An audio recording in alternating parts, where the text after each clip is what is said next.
Hi again, welcome to the second part of fifth lecture that is on integration. Last part में हमने देखा था linearity property and chain rule. इस part में हम लोग देखेंगे third term method and partial fraction method. तो थर्ड टर्म का जो फॉर्मूला है, third term is equal to middle term square upon 4 into first term. तो middle term square upon 4 into first term, यह है थर्ड टर्म का formula. अब ये अप्लाई करना है, ये हम कैसे पहचानेंगे? जैसे 1 अपॉन फॉर एग्जांपल है x square plus 6x minus 1 dx। इस केस में आपको दिखेगा कि ये टर्म फैक्टराइज नहीं हो रही है, डिनोमिनेटर की टर्म फैक्टराइज हो रही है, नहीं हो रही है। तो इस केस में जब फैक्टराइज नहीं होगा हमको अप्लाई करना है थर्ड टर्म मेथड। या अगर इसमें होता, इसी एग्जाम्पल को ले लो, अगर इसमें होता अंडर रूट, फिर भी हम कोई और मेथड नहीं अप्लाई कर सकते हैं। जैसे अगर फैक्टराइज होता है तो हम लोग अप्लाई करते हैं इसी पार्ट में जो हम सेकंड मेथड देखने वाले हैं, वो है पार्शियल फ्रैक्शन मेथड। तो अगर फैक्टराइज हुआ है, इसके पहले का जो एग्जांपल था जब अंडर रूट नहीं था, अगर वो फैक्टराइज होता तो हम लोग अप्लाई करते हैं पार्शियल फ्रैक्शन मेथड। लेकिन अगर फैक्टराइज नहीं हो रहा है तो हम लोग अप्लाई करेंगे थर्ड टर्म मेथड। अब ये फॉर्मूला इसे अप्लाई करना है, ये कैसे करना है हम वन बाय वन एक एक एग्जाम्पल देखेंगे। तो first example is 1 upon x square plus 6x plus 10 dx। अभी आपको दिख रहा है कि 10 के कोई ऐसे फैक्टर्स नहीं है जिसके एडिशन में 6 आए और मल्टीप्लिकेशन में 10 आए, जो फैक्टराइजेशन की प्रॉपर मेथड रहती है। उसके हिसाब से आप कैलसी पे भी देख सकते हैं कि इसके फैक्टर्स या तो पॉइंट में आएंगे या इमेजिनरी टर्म्स में आएंगे। तो आपको समझ जाना है कि यहाँ पे थर्ड टर्म मेथड अप्लाई करना है। अभी थर्ड टर्म का फॉर्मूला था, third term is equal to middle term square upon 4 into first term. Middle term square upon 4 into first term, basically middle term और 4 इंटू फर्स्ट। मिडल टर्म यानी यहाँ पे इस केस में, इस इक्वेशन में मिडल टर्म कौन है यहाँ पर? 6x का square upon 4 into first term. First term is x square, यहाँ पे हो जाएगा 36x square upon 4x square. X square x square gets cancelled, 36 upon 4 we get here 9। जो भी हमारा थर्ड टर्म आएगा, जो भी हमारा इस केस में थर्ड टर्म आएगा, उसको हमको करना है add and subtract from the denominator. Add and subtract from denominator, right. तो मुझे क्या मिलेगा? Integration 1 upon x square plus 6x। अभी देखिए, मैंने इसका हमारा जो फॉर्मूला है, इसका नाम है थर्ड टर्म। तो ऑब्वियसली हमको थर्ड नंबर पे इसको ऐड और सब्सट्रैक्ट करना है। इतना ध्यान में रखना है कि आपको जो ऐड एंड सब्सट्रैक्ट करना है वो थर्ड टर्म को हम लोग रिप्लेस कर रहे हैं। 6x पहले थर्ड टर्म थी, 10 यहाँ पे भी थर्ड टर्म हो जाएगी, plus 9 minus 9, plus 9 minus 9 add और सब्सट्रैक्ट कर रहे हैं तो इसकी वैल्यू तो चेंज नहीं होने वाली है। और आखिरी में ये जो कॉन्स्टेंट है, जो प्लस 10 था, जो ओरिजिनल थर्ड टर्म थी, वो हमने लास्ट में लिख दी। अभी इसको हम लोगों को स्प्लिट कैसे करना है? फर्स्ट 3 इक्वेशंस को मिलके हमारा एक ब्रैकेट बनेगा और लास्ट 2 नंबर्स को मिलके हमारा एक नंबर बनेगा। यहाँ पे क्या हो जाएगा? 1 अपॉन। इसको हमें स्प्लिट कैसे करना है? X square plus 6x plus 9, इस टर्म का स्क्वायर रूट, इस टर्म की साइन, एंड अगेन इस टर्म का स्क्वायर रूट। इस फॉर्मेट में ब्रैकेट में डाल के इसे हमको कर देना है स्क्वायर। तो फर्स्ट टर्म का स्क्वायर रूट है ना, एक्स स्क्वायर का square root will be x. Middle term की साइन, इस इक्वेशन के मिडल टर्म की साइन यानी प्लस। अगर 6 को माइनस है तो यहाँ पे माइनस लिखना है, प्लस है तो यहाँ पे प्लस लिखना है। एंड थर्ड टर्म की भी क्या है? Again under root of third term. तो 9 का under root 3 whole square, it gives x plus 3 whole square. अगर आप a plus b whole square के फॉर्मूला से इसे एक्सपांड करके देखेंगे तो वापस आपको यही इक्वेशन मिलेगा। तो इसके शॉर्टकट टेक्निक है, a plus b whole square के फॉर्मूला में इसको फिट करना है, इस फर्स्ट टर्म का स्क्वायर रूट, लास्ट टर्म का square root and middle term की साइन। फिर ये बचा है -9 प्लस 10 विच गिव्स प्लस 1। अभी 1 को भी हमको स्क्वायर फॉर्म में अगर लिखना है तो 1 का स्क्वायर रूट भी 1 ही रहता है।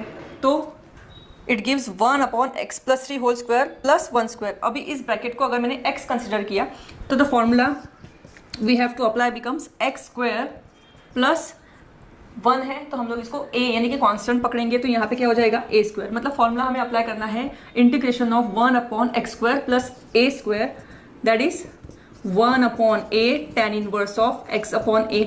ये फॉर्मूला हमको यहाँ पे अप्लाई करना है।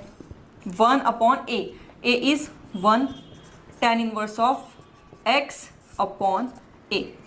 अगर मैं यहाँ पे चेन रूल भी अप्लाई करती हूँ, चेन रूल से अगर मैं इसके डिवीजन में, जैसे चेन रूल में मैंने बताया था, डिवीजन में आपको जिसको आपने x कंसिडर किया है उसका आपको डेरिवेटिव अपॉन में लिखना है। अगर मैं इस ब्रैकेट का कभी भी डेरिवेटिव करूंगी तो मुझे क्या मिलने वाला है, अपॉन में 1। That is why I am not writing 1, क्योंकि अपॉन में 1 लिखने की जरूरत नहीं। अभी यहाँ पे 1/1 और ये यहाँ पे भी अपॉन में 1 है, तो सिंपल हमारा आंसर क्या हो गया, tan inverse of x + 3 + c। This will be our final answer. तो देखा हमने कैसे अप्लाई किया है। थर्ड टर्म मेथड कब अप्लाई करना है, जब ये डिनोमिनेटर की टर्म फैक्टराइज नहीं हो रही है, तब हमको थर्ड टर्म अप्लाई करना है। So the second example is integration 1/√of x² + 4x + 13 dx। अभी यहाँ पे अंडर रूट में आ गया है, तो अगर फैक्टराइज हुआ भी रहता तो उसको हम पार्शियल फ्रैक्शन नहीं अप्लाई कर सकते, इसीलिए हमने सिंपल यहाँ पे क्या कर दिया, apply third term method. Third term is equal to middle term square upon 4 into first term. Again the middle term is 4x², 4 into first term is x²। we get 16x² upon 4x², x² gets cancelled, we get 4। तो 4 हमें क्या करना है, add and subtract from denominator. अभी यहाँ पे integration 1/√, के अंदर जो भी आपको अभी करना है वो अंडर रूट के अंदर करना है। It gives x² + 4x। As I told in previous example, हमने यहाँ पे थर्ड टर्म लिखा है, तो ऑब्वियसली हमारी थर्ड टर्म रहेंगी। जो भी आंसर है वो हमको ऐड एंड सब्सट्रैक्ट करना है। पहले ऐड करना है, बाद में सब्सट्रैक्ट करना है। गलती से भी पहले सब्सट्रैक्ट बाद में ऐड मत करना, पहले ऐड करना है और फिर सब्सट्रैक्ट करना है। और जो बचा हुआ थर्ड टर्म थी ओरिजिनल, वो लास्ट में लिख देना है, +13।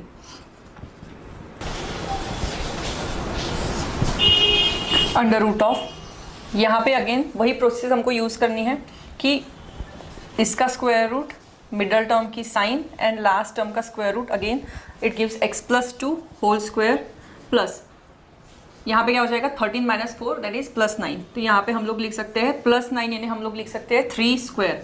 तो ये फॉर्मूला कौन से इसमें फिट हो रहा है, 1/√of, ये इस ब्रैकेट को हम लोग x² प्लस इस टर्म को हम लोग लिखेंगे a²। तो फॉर्मूला कौन सा फिट हो रहा है, 1/√of x² + a², which is log of x + √of x² + a² + c। सो यहाँ पे हो जाएगा log of x + √of x + 2 whole square + 9 + c।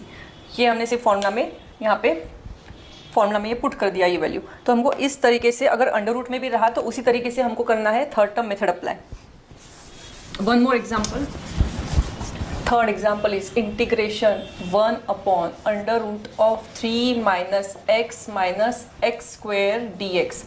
इसको हम लोग रीअरेंज कर लेंगे। पहले हम लोग लिख लेंगे x² की टर्म, फिर हम लोग लिखेंगे x की टर्म, फिर हम लोग लिखेंगे कांस्टेंट की term.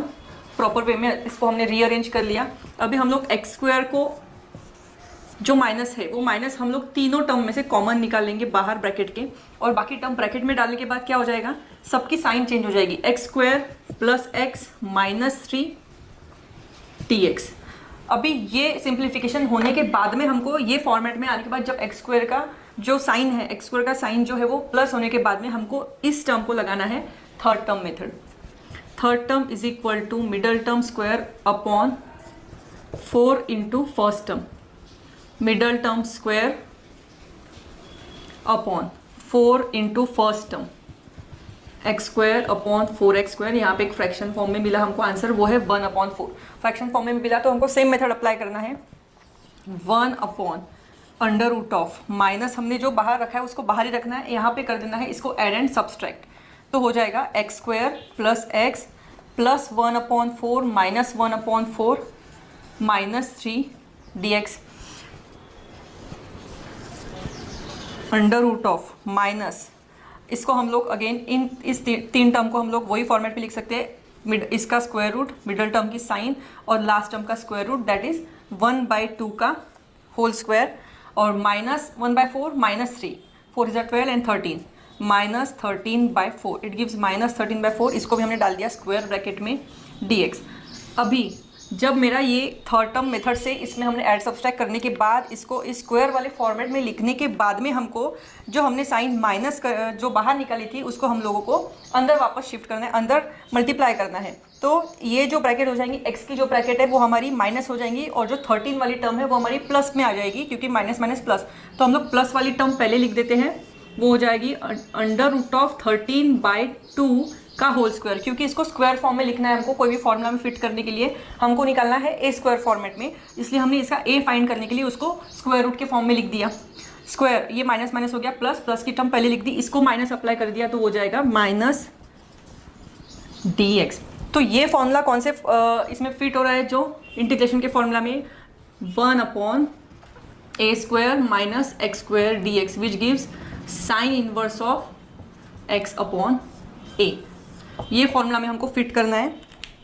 So it gives sine inverse of x/a √13/2। Cross multiplication and simplify करने के बाद में आ जाएगा 2x + 1 अपॉन √13।